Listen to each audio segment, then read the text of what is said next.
Okay, so I said that I was going to watch Kevin Durant's return to Oklahoma City, and basically what I just witnessed was about an hour's worth of time watching a crowd full of mostly adults scream cupcake at an adult man.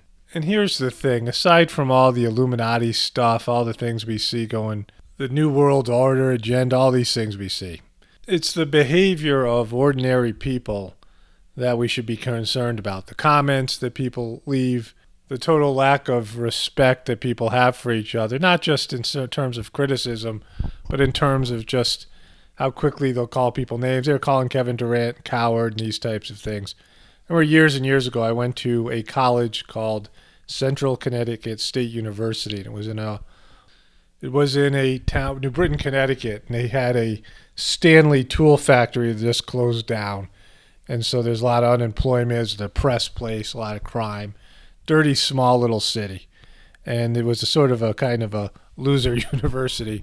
It was part of the state university system. It didn't get as much money as UConn, the big state college there. So the comedian Jeffrey Wright came to this school, and we went. A bunch of my buddies and I went to the show. I sit next to this one guy, Italian dude, and he was really obnoxious. He used to scream things at sporting events, and he just had a loud voice and could be really obnoxious. And before Stephen Wright came out, they had an opening act for this guy, and it was an acoustic guitar player who was a singer. No one ever heard of him, and he was actually pretty good. But because the animals in the audience had not been forewarned, again, these are college-level kids, they started screaming at this guy and throwing stuff.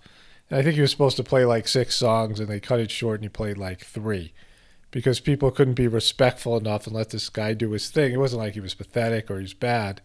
And the guy who was sitting next to me, this one of the most obnoxious people that I know, was shaking his head. And he looked at me and said, "This is why I don't tell anybody I go to this college." And that's kind of like think that a lot of us feel this way about planet Earth. It's just embarrassing behaviors. This is where things have just gotten worse. People have gotten more obnoxious, just less sense of ability to self-perceive. I mean, you have whatever, 20, 30,000 people, I don't know how many that stadium holds, and they're out there, most of them, 90% of them, are standing up, yelling cupcake, calling this guy a coward. Never met him, not a bad guy, actually a good guy compared to most other athletes.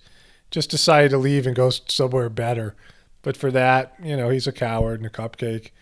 And there's no sense of, yeah, maybe I should hold this one back.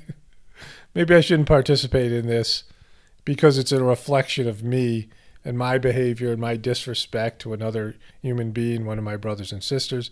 But there's just so little self-consciousness, and consciousness of a higher developed being, consciousness of a soul, consciousness that we're part of a divine plan of a godly universe, and that all of the beings around with us are connected to us and are connected to God.